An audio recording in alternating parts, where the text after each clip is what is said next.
नमस्कार, आप career bill आ चुके हैं और मैं अभिनय शर्मा आपको मैथ्स पढ़ा।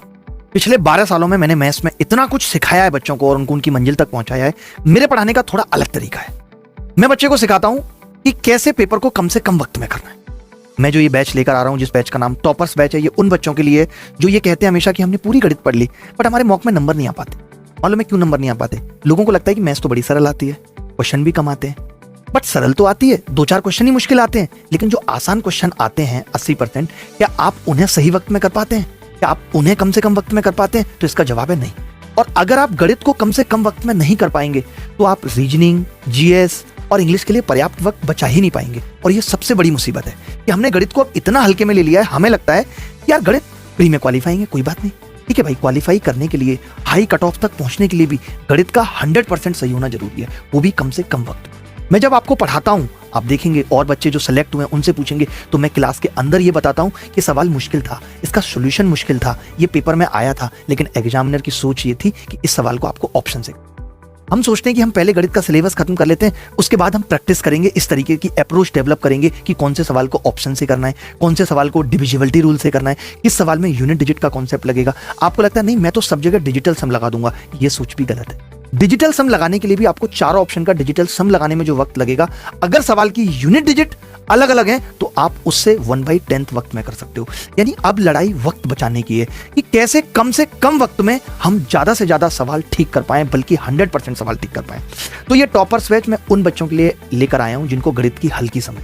लेकिन इसकी खासियत एक और है कि हमने इसमें 180 वीडियोज, 1 घंटे की नहीं है, कम की भी है, यानी रिकॉर्डेड कोर्स फाउंडेशन अवेलेबल करा दिया है कि अगर कोई बच्चा हमसे गणित सीखना चाहता है इस बैच में, तो वो चाहे तो उस चैप्टर की वीडियोज पहले देख कर आ सकता है। और अगर कोई बच्चा ऐसा है जिसको गणित का एक लेवल आता है, उसको पता है कि गणित क्या है, तो वो डायरेक्ट हमारे इस टॉपर्स बैच में जुड़ सकता है, जिसमें हम मात्र 120 से 130 घंटे में पूरा सिलेबस खत्म कर देंगे। हम आपको सिखाएंगे गणित के नए नए पैरामीटर। आपको भी लगेगा ओ ये सवाल ऐसे करना था, आप चौंक जाएंगे तरीके देखकर। इतने नए और बेहतरीन तरीके मैं आपको सिखाऊंगा कि आपको गणित इतना सब कुछ पढ़ने के बाद भी ये लगेगा यार मुझे अभी बहुत कुछ सीखना बाकी है।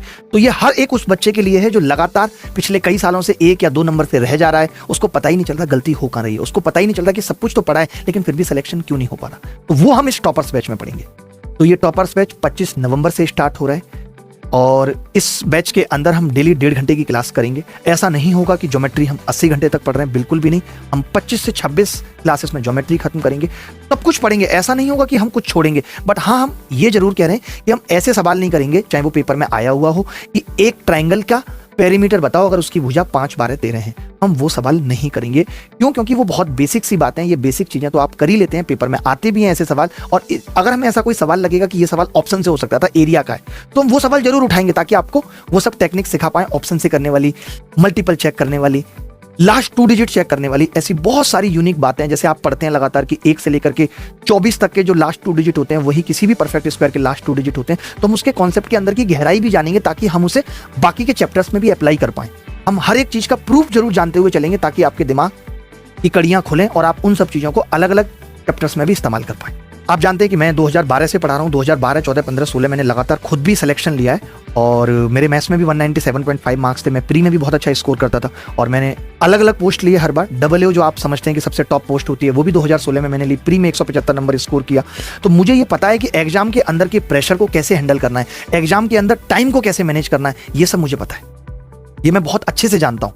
तो मेरा जो सिलेक्शन लेने के पीछे रणनीति होती थी, जो सिलेक्शन लेने के लिए जरूरी चीजें होती थी, क्या कैसे करना है, वो सब भी मैं क्लास के अंदर सिखाता हूं बच्चे को ताकि वो अपनी मंजिल तक पहुंच सके।